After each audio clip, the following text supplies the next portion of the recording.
So moving right along, fantastic feats and enchanted items. Kautuka Karman and Indrajala or Indrajal.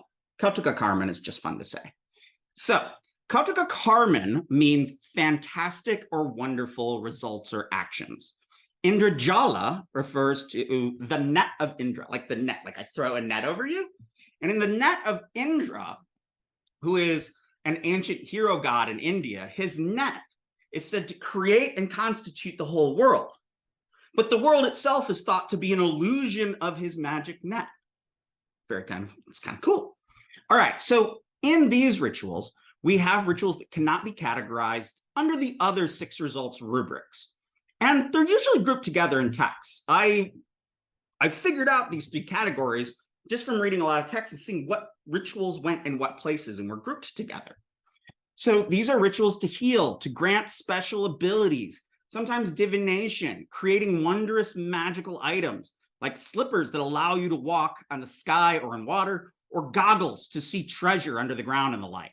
Also, and I've always found this interesting, this is where you find resurrection spells, revivification spells called Sanjivani Vidya or Sanjivani, which means revivification, taking something dead and bring it back to life. And we have a great picture here on the left, and I have magic boots over here, of what's called in the West the 7-league boots. Oh, it got cut off, but you can kind of see that the guy is stepping as if 7 leagues across water.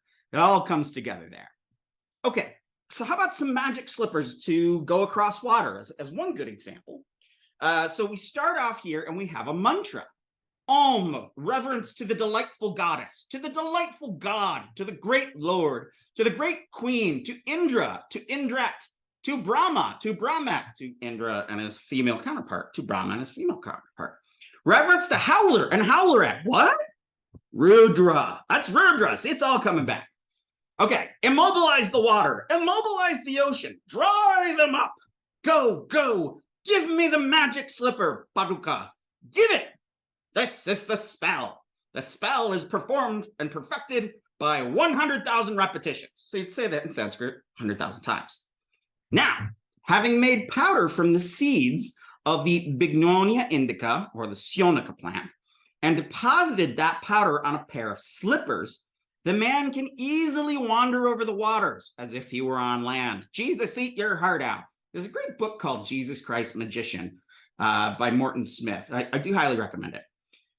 Here's another one. Fresh butter, gold, white mustard, onion, and fish oil. That sounds pretty good. Are made into a paste. Having completely plugged his ears with this paste, a man can wander across the waters like a crocodile. So he plugs up his ears, right? So water can't get in. All right. And from there, he can just comfortably live in the water. It won't drown him like a crocodile. So here you can see some resonances with like immobilization is in there, but it's not really an immobilizing spell. So what we see is this funny overlap where it has elements of the 6 magic acts, but it's doing something that the 6 magic acts don't do. All right, here's another one. It's a pill that affects invisibility. Oh, and what is this text from? These verses are from the Udisha Tantra, which is a Shaiva Tantra that's very diverse. There are a lot of different versions of it. I've translated a couple different versions of it. Okay, so here is a pill that affects invisibility. I grabbed this one because it's long and weird. A lot of these are small, but this one has a lot of coefficient of weirdness, and it's complicated. I think I probably spent a week trying to figure out these passages once upon a time. I'm a better Sanskritist now. So the practitioner should go to a kite bird's nest. Now, a kite is a giant sort of raptor that sort of soars very high in the sky in Indian culture. So you go to this bird's nest and make obligatory food offerings. Then, while mentally worshiping deities, he offers little bits of raw flesh to that bird until the bird lays eggs. Then he should deposit 3.5 measures of fluid mercury. Mercury is never far off. We are always close to alchemy. And if we had thrown alchemy into this class, that'd be a whole other unit. So anyway, he deposits 3.5 measures of fluid mercury into 2 eggs that are pierced. And my understanding is this was through the top and from the bottom. you would insert the mercury. The top and bottom of the egg are sealed after the following procedure, or after the preceding procedure, with beeswax and returned to the bird's nest. So the top of both eggs is pierced with 2 tubes. The middle of the egg is pierced with an iron needle using a heavy hand. Then a tube is placed in the hole.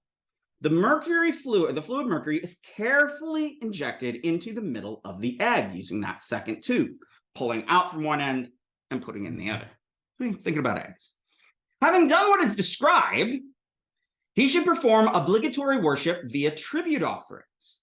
When the egg bursts open on its own, so he shouldn't crack the egg himself. Then he should carefully look over the top of the nest and don't get attacked by the bird. And he should grab those 2 pills that have because these little pills, these little gutikas, have emerged from the egg. So when he descends from the tree, he should give one to another man to swallow, not save it for himself. He gives one of them away. And the other pill he should place in his mouth. I don't think he actually swallows it. I wonder if he just puts it in his mouth. I've thought about that a bit. Now he can go and return up to 12 leagues in an instant. So he is able to fly across. Now, this isn't an invisibility spell. My goofy self. I got the wrong spell in here, but that's all right. This one's still interesting. So in this one, he's getting the magic slippers that allows him to go as if, like, imagine if, and you could take a whole mile or whole 7 miles in every step. Some serious long striding. So he should perform the worship and the mantra repetition or japa with this mantra. Hrim Hum Pat, mistress of the kites. See? Chila Chakeshri, the greatest goddess among the great. Give me the slipper. Give me the seat. Swaha. So that's the mantra that you say when you're doing all this business.